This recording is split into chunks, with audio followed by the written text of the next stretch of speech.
I nodded my jaw tight after receiving another client termination notice from my assistant Lisa as I stared at the email on my screen.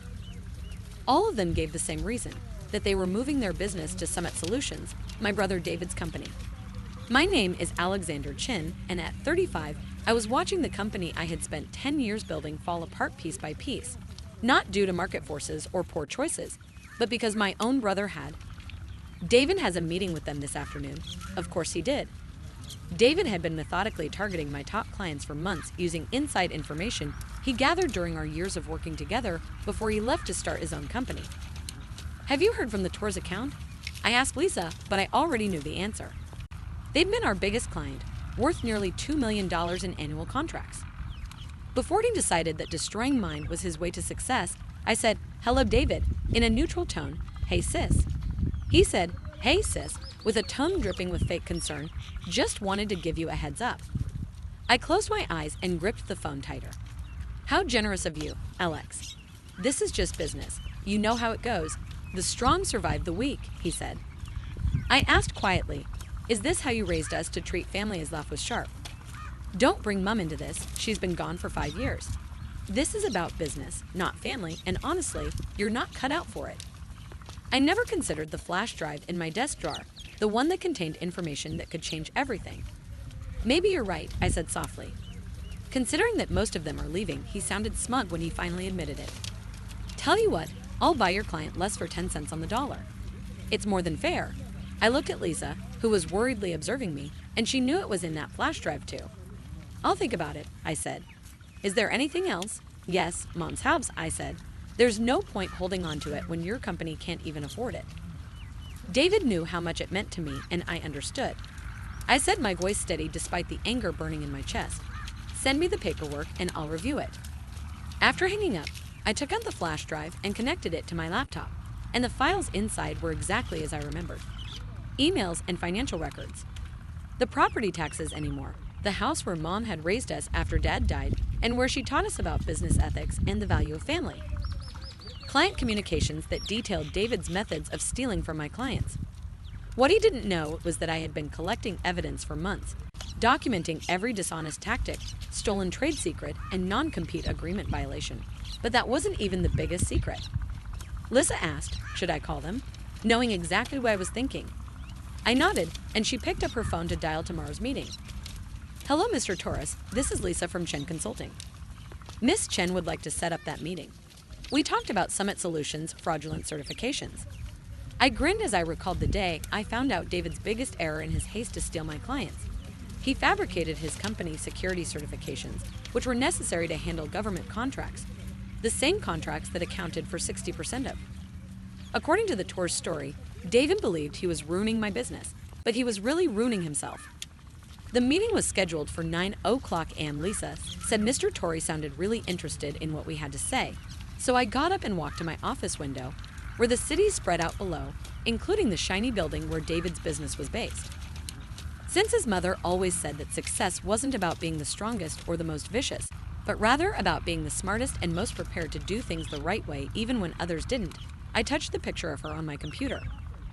I assumed that they were now celebrating his most recent victory, believing that he had finally defeated his big sister and sent the preliminary documents to the FBI as well. I thought I was ready when my phone buzzed again, another message from David checking in about that clientless offer. "Tick-tock, time is running out." I typed back a simple response, "You're right, time is running out, but not for me." The following morning, I arrived at the office early, and the meeting with Mr. Torres wasn't until 9. But I needed time to clear my head. I nodded as I went over the documents. One last time financial records, emails, and the most damning evidence that David had falsified federal security certifications to handle government contracts. Lisa was already there, setting up documents on the conference room table, saying everything was ready, and she handed me a coffee. FBI agent Wilson called, expressing a strong interest in the documentation we sent over. I buzzed David once more after having breakfast with Johnson Tech. Guess who their new strategic partner is? "Your client list offer expires at noon. Take it or leave it." I put the phone down without answering. Johnson Tech was going to find out some fascinating details about their new partner when Mr. Torres arrived at 8:55. He was a tall man with keen eyes and an even sharper mind. the kind of person who wouldn't like to be duped, Alexandra. As I greeted him, I said, "Your message was concerning. You mentioned something about Summit Solution certifications. Please sit down." I motioned for you to sit down, and for the next hour, I explained everything. We learned how David had fabricated his company's security credentials and exploited stolen information to defraud clients of the federal government. Mr. Torres's face darkened with each revelation of the regulations he had broken during the process. He explained that these government contracts require top-level security clearance and that if Summit Solutions isn't properly certified, your company could be held liable. I concluded that the contracts could be void and that there might be federal penalties. He took one of the documents and carefully examined it, and you can prove all of this by pulling out the flash drive and every email. I know I said softly, that's why I called this meeting. You needed to know the truth before it was too late. Just then, my phone buzzed again. David was calling, so I let it go to voicemail. What happens now? Mr. Torres asked, his voice tight and controlled. The FBI already has copies of every falsified document and every violation. Everything is here. He nodded slowly and said, Summary Solutions, the FBI, will handle that part. I expect they'll be paying my brother a visit very soon. Anger that depends on you, I replied. Chen Consulting still has all the proper certifications. We can handle the transition back and minimize any disruption to your operations. Lisa knocked on the conference room door. Sorry to interrupt, but you'll want to see this. She turned on the TV mounted on the wall. The news headline made me. My phone started ringing again, this time from an unknown number. Most likely David using someone else's cell phone since I wasn't returning his calls.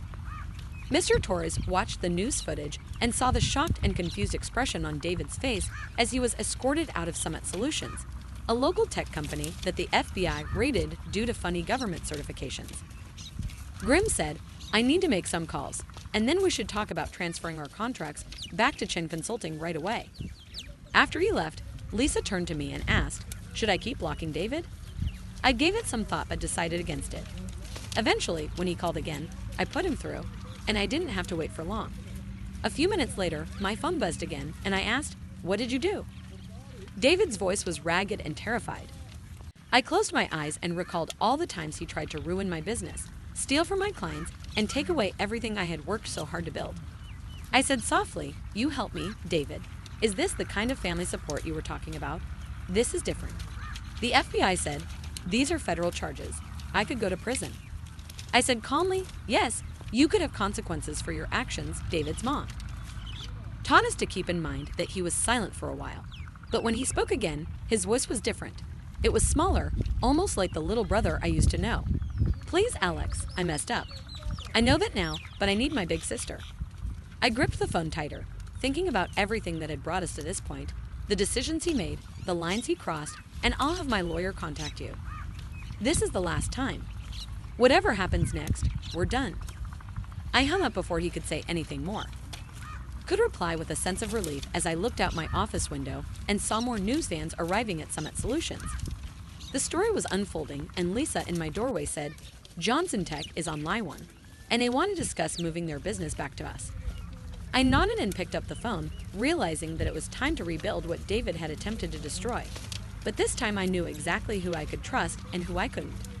3 weeks after the FBI raid, I was sitting in my office going over contracts with Johnson Tech Tours, and most of our other former clients had given their trust back to Chen Consulting. Summit Solutions was under federal investigation, its assets frozen, its reputation shattered, and your brother's lawyer was here, Lisa said, standing in my doorway, asking for a meeting. I checked the time and sent in Richard Bennett, one of the best criminal defense lawyers in the city, just in time. He sat down with a heavy folder in his office, his face grim, and said, Miss Chen, I'll be direct. The evidence against your brother is overwhelming.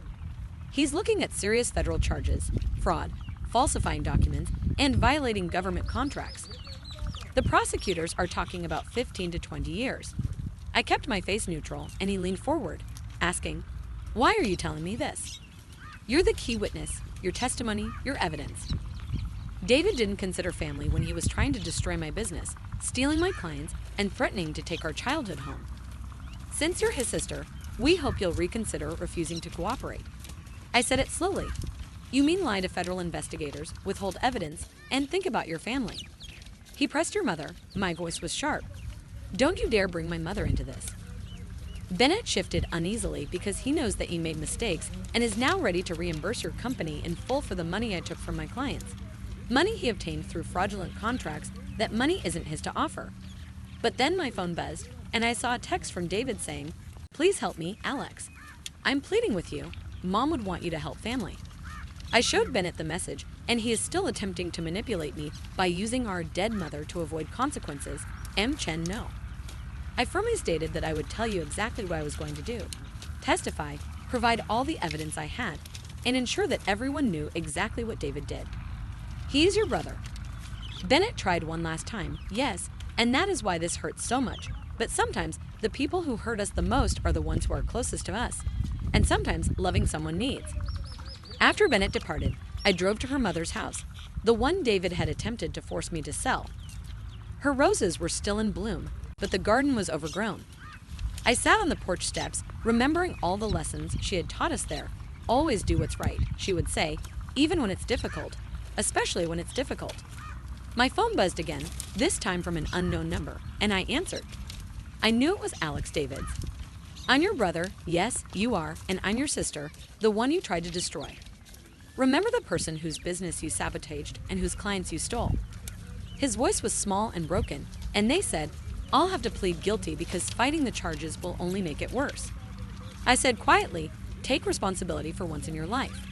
How can you do this to me?" And his voice cracked. He was silent for a moment, and I never imagined that I didn't mean for it to come this far. But did you go this far, David? You crossed boundaries that cannot be undone, and now you must deal with the fallout.